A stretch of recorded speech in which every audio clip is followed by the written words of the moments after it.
Hi guys, क्या हाल चाल आप सबके। Welcome back to our channel CA knowledge portal. मेरा नाम है संचित ग्रोवर और इस वीडियो में हम डिस्कस करने वाले हैं month wise strategy for May 2024 CA intermediate examinations.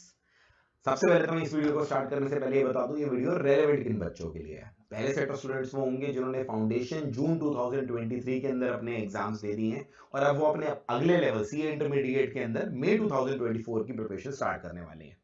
Second set of students वो हो जाएंगे जो डायरेक्ट एंट्री के थ्रू डायरेक्टली सीए के अंदर आए हैं और जिन्होंने अभी पिछले 2-3 महीने में रजिस्टर किया है या जो 1 सितंबर 2023 तक रजिस्टर कर लेंगे, उनका डायरेक्ट अटेम्प्ट जो पहले बनेगा इंटरमीडिएट का वो मई 2024 के अंदर बनेगा। तो दोनों सेट ऑफ स्टूडेंट्स की स्ट्रैटेजी की बात हम यहाँ पर करेंगे। साथ साथ मैं आपको बता दूं, इस वीडियो के अंदर मैं आपको ये भी बताने वाला हूं कि कैसे आपको मंथ वाइज टारगेट सेट करने हैं, कौन से महीने तक आपकी क्लासेस खत्म हो जानी चाहिए, कौन से मंथ तक आपको पहली रिवीजन करनी है, पहली रिवीजन और दूसरी रिवीजन में फर्क क्या होता है, कौन सी रिवीजन के साथ किस तरह की टेस्ट सीरीज देनी है, एक्सेट्रा एक्सेट्रा, वो सब इस वीडियो के अंदर एड्रेस होगा। तो वीडियो को लास्ट तक जरूर देखिएगा। राइट, चलिए वीडियो को स्टार्ट करने से पहले कुछ बेसिक चीजें मैं क्लियर कर देता हूं, जो इन बच्चों को नहीं पता उनको पता होनी चाहिए। मई 2024 के अंदर आपको पता होगा सीए इंटरमीडिएट का न्यू कोर्स एप्लीकेबल होने वाला है, जो अभी आईसीआई ने रिसेंटली बताया। इनफैक्ट न्यू मई 24 में ये पहली बार आईसीआई का न्यू कोर्स सीए इंटरमीडिएट या किसी भी लेवल पे एप्लीकेबल होगा। नवंबर 23 के बाद कोई भी पेपर एग्जिस्टिंग सिलेबस के अंदर नहीं होंगे। अब इस न्यू कोर्स के अंदर प्राइमरली फर्क क्या होने वाला है।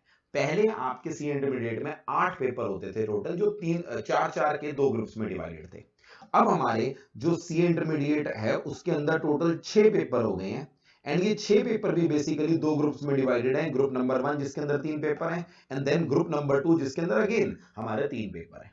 आईसीआई की रेगुलेशंस कहती है कि आप किसी भी अटेम्प्ट में मैंडेटरी 8 महीने का स्टडी पीरियड करना पड़ता है। तो मई 24 के लिए 1 सितंबर 2023 लास्ट डेट है। चाहे फाउंडेशन वाले बच्चे जो पास होंगे उनके लिए भी लास्ट डेट वही है, डायरेक्ट एंट्री वालों के लिए भी 1 सितंबर 2023 लास्ट डेट है। तो 8 महीने के स्टडी मैंडेटरी पीरियड के बाद आपके पास ऑप्शन होता है, आप चाहो तो सिर्फ एक ग्रुप दे सकते हो, चाहो तो सेकंड ग्रुप दे सकते हो और चाहो तो दोनों ग्रुप एक साथ दे सकते हो। सिंपल भाषा में बोलूं तो आपकी मर्जी, आप 3 पेपर में अपीयर होना चाहते हैं या फिर आप 6 पेपर में अपीयर होना चाहते हैं। तो पहले स्ट्रैटेजी बताने से पहले तो मैं आपको ये क्लियर कर दूं कि हमें सिंगल ग्रुप की प्रिपरेशन करनी चाहिए या हमें दोनों ग्रुप की प्रिपरेशन करनी चाहिए। ये तो आपको पहले क्लियर होना चाहिए माइंड में, तभी हम स्ट्रैटेजी की बात करेंगे। देखिए, प्राइमा फेसाई हमारे दिमाग में आता है कि जब आईसीआई हमें कह रहा है 3 पेपर दे देते हैं, तो भाई हम 6 पेपर क्यों दें, हम तो 3 देंगे, डबल काम क्यों करें। तो यहाँ पर मैं आपको पहले तो ये बताने वाला हूँ वो ऐसे कौन कौन से रीजन है जिसकी वजह से हम स्टूडेंट्स को हमेशा बोलते हैं 2 ग्रुप देने के लिए। इनफैक्ट एग्जिस्टिंग कोर्स के अंदर जब 8 पेपर होते थे तब भी हमारी एडवाइस सेम रहती थी कि आपको क्या करना चाहिए, दोनों ग्रुप देने चाहिए। और वो अलग बात है कि वहां पर 8 पेपर तैयार करने होते थे, यहाँ पर 6 पेपर तैयार करने पड़ेंगे, तो कंपैरेटिवली आसान है। But what are the reasons? सबसे पहली बात, आर्टिकलशिप। एग्जिस्टिंग कोर्स के अंदर आर्टिकलशिप ना कोई भी एक ग्रुप क्लियर करने के बाद कर स्टार्ट की जा सकती थी।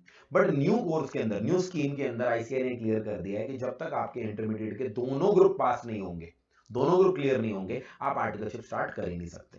दिस मींस दैट मई 2024 के अंदर अगर आपने कोई भी एक ग्रुप दिया, लेट्स से आपने ग्रुप नंबर 1 के एग्जाम दिए, तो आप आर्टिकलशिप शुरू नहीं कर सकते जब तक अगले अटेम्प्ट में आप फिर से सेकंड ग्रुप ना दो और उसको क्लियर ना करो। यानी सीधा सीधा आपको एक एक ग्रुप देने से क्या होता है, आपका 6 महीने का नुकसान होगा, आपकी आर्टिकलशिप लेट स्टार्ट हो पाएगी।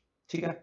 सेकंड चीज है टाइम सेविंग। मैंने ये चीज इसके साथ लिंक कर दी कि अगर आप 2 ग्रुप एक साथ दोगे आपको 6 मंथ्स की टाइम सेविंग होगी। और 6 मंथ्स की टाइम सेविंग का मतलब क्या है, आप इसको दोनों टर्म्स में एनालाइज कर सकते हो, मॉनेटरी टर्म्स में भी एनालाइज कर सकते हो और वैसे भी एनालाइज कर सकते हो। मॉनेटरी टर्म्स में लोग बच्चे अक्सर ऐसे एनालाइज करते हैं कि मैं 6 महीने पहले से ये बनूंगा तो मेरी जो पर मंथ सैलरी है मल्टीप्लाइड बाय 6 वो मॉनेटरी हो गया, कि अगर मेरी सैलरी 1 लाख रुपए महीना होगी तो 6 महीने का मतलब 6 लाख का नुकसान हो जाएगा मेरा।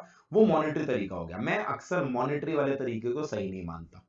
मेरे हिसाब से 6 महीने की इंपॉर्टेंस इस कंटेक्स्ट में देखनी चाहिए कि आप अगर एक यंग एज पे, कंपैरेटिवली यंग एज पे सीए बनते हैं, 22 साल की उम्र में सीए बन जाते हैं, 23 साल की उम्र में सीए बन जाते हैं, कुछ बच्चे तो 21 साल की उम्र में भी बन जाते हैं अगर उनका 12th क्लास वगैरह सब अर्ली स्टेज पे चल रहा है। तो उनसे उनको क्या मिलता है कि वो अपनी करियर में थोड़ा बहुत एक्सपेरिमेंट कर सकते हैं। आप किसी जॉब में गए, किसी प्रोफाइल में गए, वो पसंद नहीं आया, आप स्विच कर सकते हो। आपको इंडिया में मजा नहीं आ रहा, फॉरेन जाना चाहते हो, 2 महीने 2 साल के लिए 3 साल के लिए फॉरेन जा सकते हो। वहां पे मन नहीं लग रहा, वापस आना चाहते हो, आ सकते हो। सीए के बाद कोई और डिग्री करना चाहते हो, कोई और कोर्स करना चाहते हो, फर्दर स्टडीज करना चाहते हो, ये सब का आपके पास टाइम रह जाता है अगर आप टाइम पे सीए करेंगे। और मैं अपनी, अगर आप मेरी पिछली वीडियोस में कनेक्टेड हो मेरे साथ, तो मैं हमेशा बोलता हूँ it is very very important कि आप टाइम पर अपने सीए को कंप्लीट कीजिए। इससे मॉनेटरी फायदा जो होगा वो तो होगा ही होगा आपको, मैं एग्री कर रहा हूँ, बट आपको एक फ्लेक्सिबिलिटी मिल जाएगी लाइफ के अंदर कि आपको करना क्या है, वो मेरे हिसाब से बहुत जरूरी है। तो उस पर्सपेक्टिव से मैं हमेशा बोलता हूं 2 ग्रुप दीजिए ताकि जल्दी से जल्दी सीए बन सके और टाइम आपके हाथ में हो after you become CA. Third benefit और सबसे इंपॉर्टेंट बेनिफिट जो होता है वो सेट ऑफ का बेनिफिट होता है। अब ये सेट ऑफ का मतलब क्या होता है, जरा ध्यान से सुन लीजिए। आपका पासिंग क्राइटेरिया क्या है? जिन बच्चों ने फाउंडेशन का एग्जाम दिया उन्हें तो पता ही होगा, बाकियों को मैं बता देता हूं।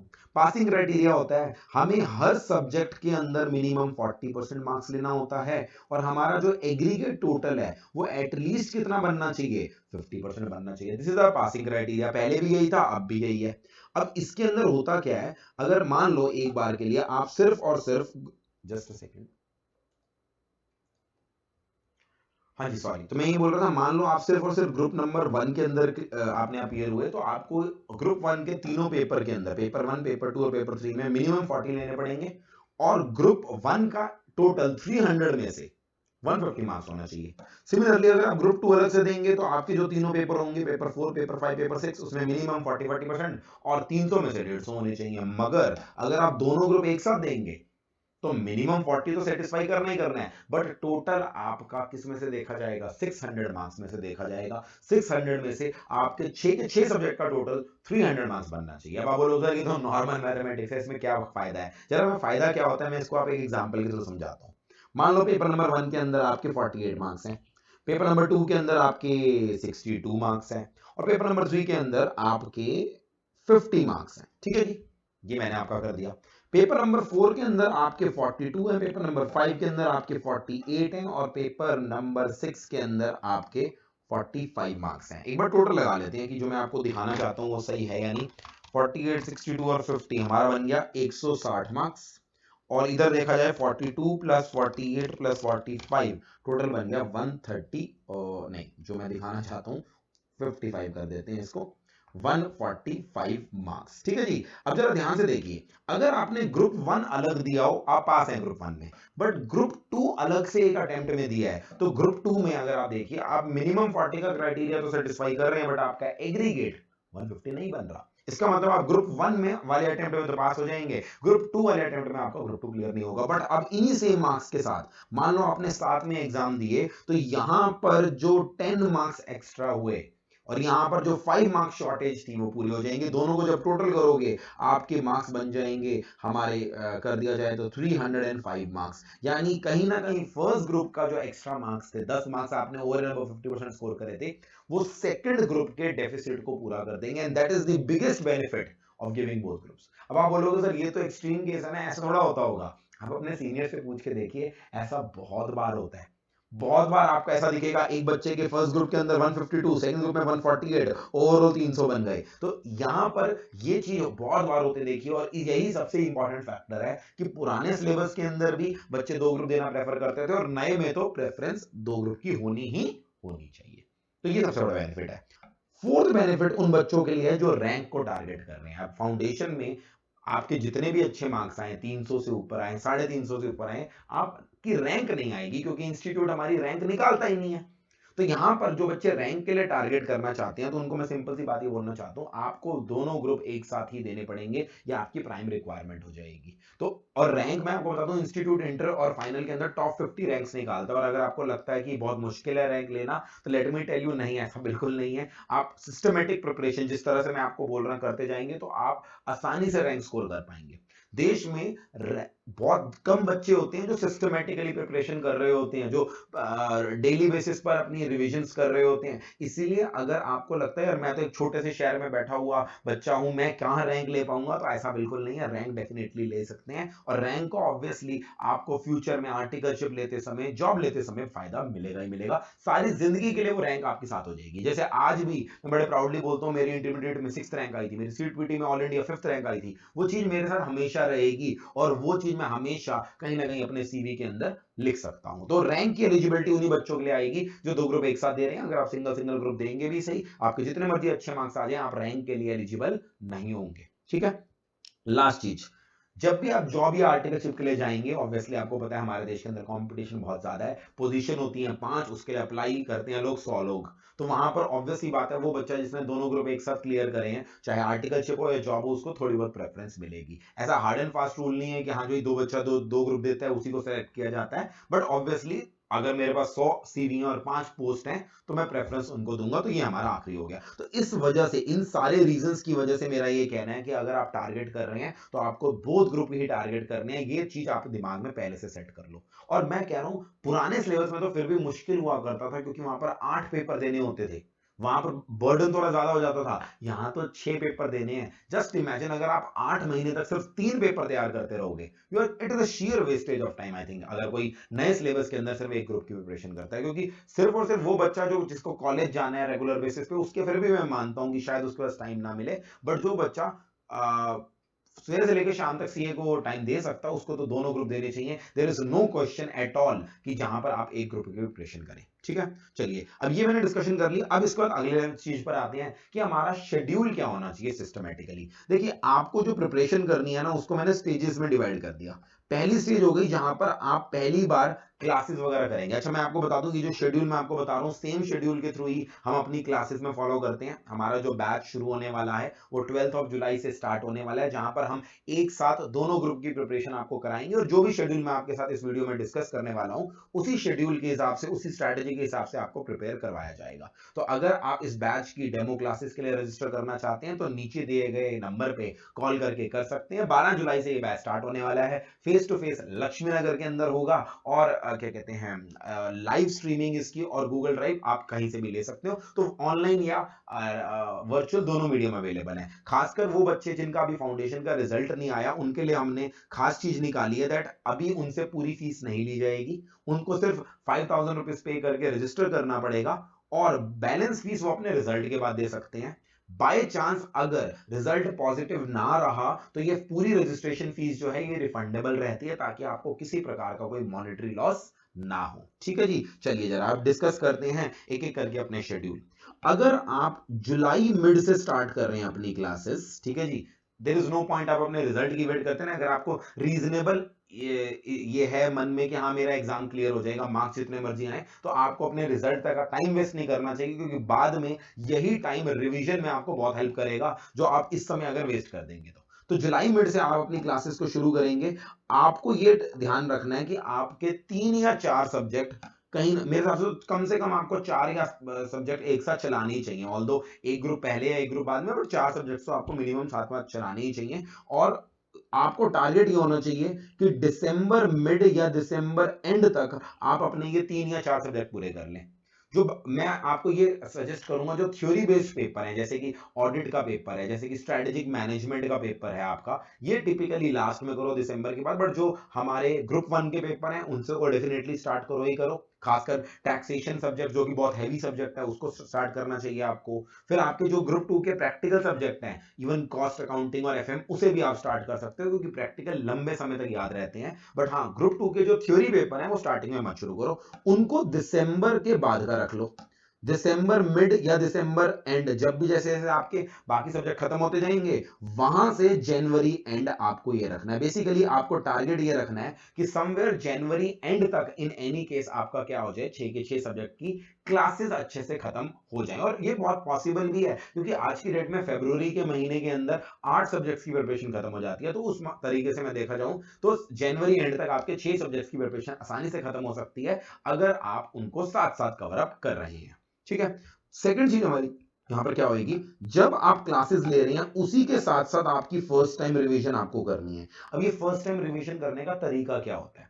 फर्स्ट टाइम रिवीजन में हम, जब आप क्लासेस अटेंड कर रहे होंगे, ये एग्री दैट आप उस सब्जेक्ट क्लास में आपको करवाया जा रहा है, उसके बाद आप कहो कि मैं घर जाके पूरा डिटेल रिवाइज करूं, उतना टाइम नहीं मिल पाएगा। बट फर्स्ट टाइम रिवीजन का मतलब होता है जो भी आपको होमवर्क दिए जा रहे हैं प्रैक्टिकल क्वेश्चंस करने के लिए, उन्हें आप कर रहे हैं, साथ साथ आप घर जाके जो भी आपने पढ़ा है उसे रीड करते जा रहे हैं।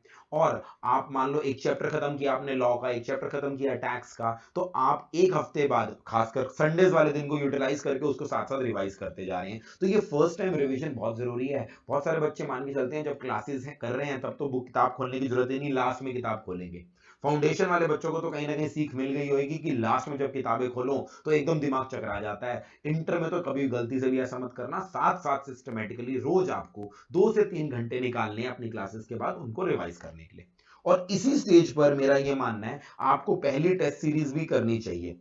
पहली जो टेस्ट सीरीज नंबर 1 होती है ना, वो आमतौर पे मैं बोलता हूं यहां पर आपको टॉपिक वाइज टेस्ट देने चाहिए, छोटे छोटे 15 नंबर के, 20 नंबर के, 25 नंबर के, topic wise chapter wise test. ये चैप्टर वाइज टेस्ट ये इंश्योर करते हैं कि आप अपनी फर्स्ट टाइम रिवीजन ध्यान से कर रहे हैं, और यहीं पर आपको पता लग जाता है कि आपने जो चैप्टर कंप्लीट किया क्या आपकी अंडरस्टैंडिंग है भी या नहीं। क्योंकि क्लासेस में तो भाई सब कुछ समझ में आता है, जब हम ज्ञान पेल रहे होते हैं और आप सुन रहे होते हो तब तो लगता ही है, फीलिंग आती है कि समझ में आ रहा है। बट साथ साथ अगर आप टॉपिक वाइज टेस्ट दे देंगे तो आपकी रिवीजन भी होती चली जाएगी, और साथ साथ आप वहां पर क्या करते रहेंगे, अपने आप को इवेल्युएट भी करते रहेंगे कि मुझे समझ में आ रही है चीजें, यानी जो डाउट होंगे वहीं के वहीं पूछ कर आप खत्म कर देंगे।